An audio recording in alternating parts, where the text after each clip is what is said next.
Ratio analysis financial statement का analysis है। Financial statement का मतलब trading P and L balance sheet, उसका एनालिसिस करता है। और एनालिसिस क्यों करता है? For the purpose of evaluation of performance, performance को इवेल्युएट करने के लिए, स्ट्रेंथ और वीकनेस ऑफ ए फर्म को इवेल्युएट करने के लिए, for comparison with other firm और any other purpose. Basically ratio analysis यहां पर फाइनेंशियल रेशियो को बताता है।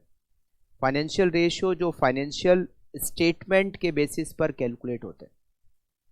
और ये क्यों कैलकुलेट करते हैं? परफॉर्मेंस को इवेल्युएट करने के लिए, बिजनेस की स्ट्रेंथ और वीकनेस को कैलकुलेट करने के लिए, और अदर फर्म के कंपैरिजन में हम कहां पर हैं, हमारी स्ट्रेंथ क्या है, हमारी वीकनेस क्या है, अदर के कंपैरिजन में कैसा है, इन सब को इवेल्युएट करने के लिए रेशियो एनालिसिस का यूज होता है।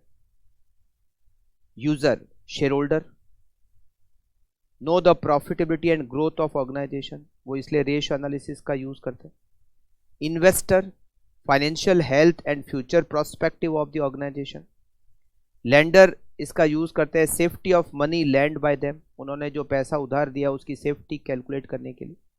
Creditor, short term paying capacity, creditor इसलिए कैलकुलेट करते हैं रेशियो को जिससे कि ये पता चल सके कि हम जो उधार दे रहे हैं उसकी वापस रीपेमेंट कर पाएगा या नहीं कर पाएगा, उसकी रीपेमेंट कैपेसिटी है या नहीं।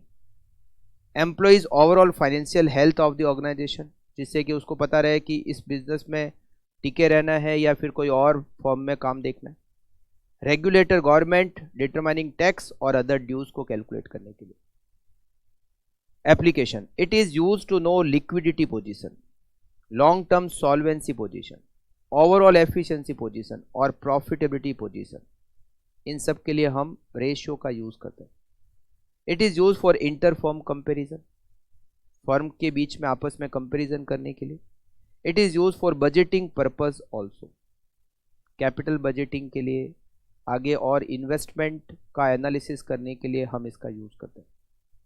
लिमिटेशन, डाइवर्सिफाइड प्रोडक्ट लाइन, अगर आपकी प्रोडक्ट लाइन डाइवर्सिफाइड है तो अलग अलग प्रोडक्ट वाइज आपको रेशियो का यूज कैलकुलेशन करना होगा। Financial data are badly distorted by inflation, ये इन्फ्लेशन को इग्नोर कर देता है। सीजनल फैक्टर को भी इग्नोर कर देता है। Difference in accounting policy of different firm, अगर आप अलग अलग मेथड से अकाउंटिंग कर रहे हो तो फिर रेशियो एनालिसिस से आपको कंपैरिजन करने में दिक्कत होगी। एक फर्म एक्रूअल बेसिस पे अकाउंटिंग करता है, एक फर्म कैश बेसिस पे अकाउंटिंग करता है, तो दोनों का कंपैरिजन करने के लिए रेशियो का यूज बहुत लिमिटेड होगा, क्योंकि दोनों की अकाउंटिंग का तरीका और मेथड ही अलग अलग है। No standard set of ratio for comparison, कोई स्टैंडर्ड सेट नहीं है, कोई इसके लिए अकाउंटिंग स्टैंडर्ड नहीं बना हुआ है कि ये रेशियो का यूज कर सकता है।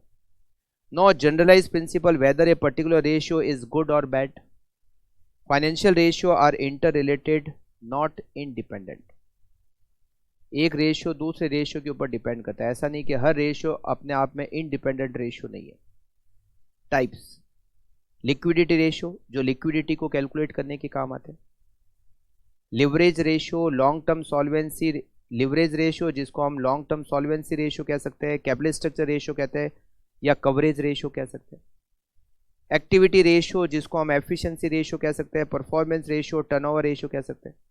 Profitability ratio related to sales, related to investment from owner point of view और रिलेटेड टू वैल्यूएशन। तो 4 टाइप के रेशियोज होते हैं, liquidity ratio, leverage ratio, activity ratio और प्रॉफिटेबिलिटी रेशियो, 4 टाइप के रेशियोज होते हैं।